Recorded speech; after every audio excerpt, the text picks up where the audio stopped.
ചക്കയുടെ ഗുണങ്ങൾ.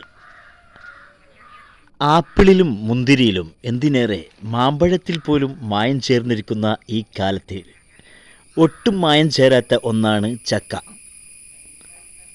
നമ്മുടെ നാട്ടിൽ സുലഭമായിരുന്നു, എന്നാൽ ആർക്കും വേണ്ടാതെ ചീഞ്ഞുപോയിരുന്ന ചക്കയുടെ ഗുണങ്ങളാണ് ഞാൻ പറയുന്നത്.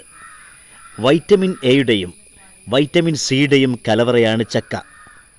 തയാമിൻ, പൊട്ടാസ്യം, കാൽസ്യം, അയൺ, ഇങ്ങനെ ഒരുപാട്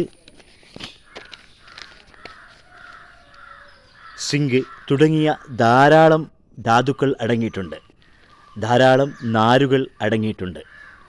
ഹൃദയ പ്രശ്നങ്ങൾ ഉള്ളവർക്ക് വളരെ നല്ലതാണെന്നും പറയപ്പെടുന്നുണ്ട്. ചക്കയിലെ പൊട്ടാസ്യം BP കുറയ്ക്കാൻ നല്ലതാണ്. ഇരുമ്പും ധാരാളം അടങ്ങിയിട്ടുണ്ട്. ഇത് വളർച്ച മാറുന്നതിന്, രക്തപ്രവാഹം ശരിയായ രീതിയിൽ ആക്കുന്നതിനും സഹായിക്കും. ആസ്മ രോഗികൾക്ക് വളരെ നല്ലൊരു പരിഹാരമാണ് ചക്ക. ഹോർമോൺ ഉൽപ്പാദനം ശരിയായ രീതിയിൽ നടക്കുന്നതിന് ചക്ക സഹായിക്കും. ഇതിൽ ധാരാളം മാഗ്നീഷ്യം, കാൽസ്യം അടങ്ങിയിട്ടുണ്ട്. ഇത് എല്ലുകളെ ബലമുള്ളതാക്കാൻ സഹായിക്കുന്നു. പ്രത്യേകിച്ച് കുട്ടികൾക്ക് ചക്ക കൊടുക്കുന്നത് എല്ലിന് ബലമുണ്ടാവാൻ നല്ലതാണ്. അതുകൊണ്ട് ചക്ക കഴിക്കൂ, ആരോഗ്യം നിലനിർത്തൂ.